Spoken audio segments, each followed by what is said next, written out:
देश का मीडिया चौथे स्तंभ के रूप में जाना जाता है और 90 के दशक के बाद जब देश के अंदर बहुसंख्यक समाज की सरकारें राज्य में और केंद्र में बनने लगी और मंडल आयोग की सिफारिश लागू होने को हुई, उसके बाद देश का इलेक्ट्रॉनिक मीडिया हो,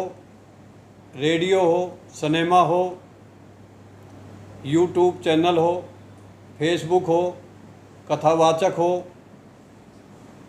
जितने भी मीडिया से जुड़े हुए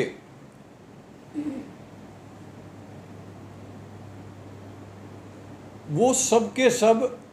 प्राइवेट सेक्टर में लाया गया और मीडिया घरानों को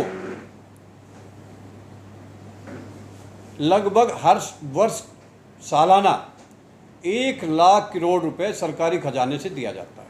कैसे? देश के सरकारी ठेकों के लिए सरकारी खजाने से 60 लाख करोड़ रुपया, जीडीपी से भी 20% ज़्यादा, क्योंकि ये केंद्र सरकार के जीडीपी के साथ साथ पूरे भारत के राज्यों के जीडीपी के लगाकर 60 लाख करोड़ रुपए का सरकारी ठेकों में पैसा दिया जाता है और जो हर वर्ष सालाना सरकारी विज्ञापन में, सरकारी उद्घाटन में और सरकारी बड़े बड़े होर्डिंग, सरकार के विकास के होर्डिंगों को 1 लाख सालाना रुपया मीडिया घराने को जाता है। देखिए, आज आज़ादी से लेकर आज तक देश की मीडिया में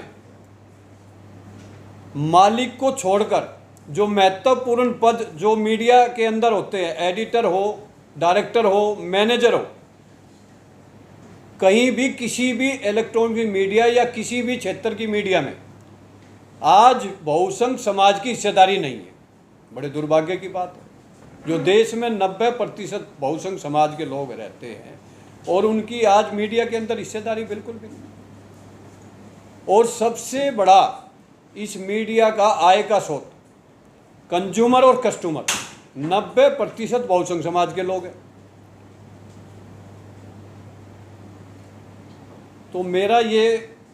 कहना है आपकी मीडिया के माध्यम से, जब 1950 और 60 के दशक के अंदर दुनिया के सबसे बड़े ताकतवर देश अमेरिका के अंदर अफ्रीकन काले लोगों द्वारा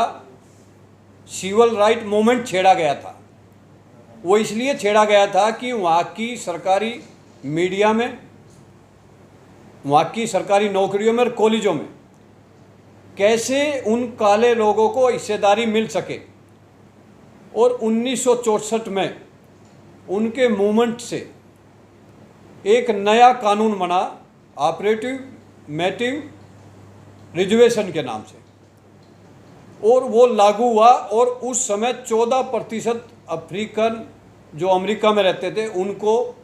वहाँ की मीडिया में और सरकारी नौकरियों के अलावा अलग अलग क्षेत्रों में उनको आरक्षण की व्यवस्था की। तो हमारा इस देश की वर्तमान सरकार से यह अनुरोध है कि जब अमेरिका जैसे देश में 14% काले लोगों का आंदोलन कामयाब हो सकता है, नया कानून बनकर उनको मीडिया में आरक्षण मिल सकता है, तो भारत के बहुसंख्यक समाज को भी मीडिया में समुचित प्रतिनिधि दिया जाए। और उसके लिए अब मैं उदाहरण के तौर पर बताना चाहता हूँ, चाहे वो मंडल आयोग की सिफारिश का आंदोलन हो, 27% आरक्षण लागू हुआ, चाहे वो 2 अप्रैल SC/ST एक्ट का मामला हो, भारत बंद हुआ, वापस लिया गया, किसान आंदोलन 13 महीने चला, वापस लिया गया। ऐसे ही अनेकों आंदोलन हुए जिनकी वजह से देश में नए कानून बने और हक अधिकार मिला।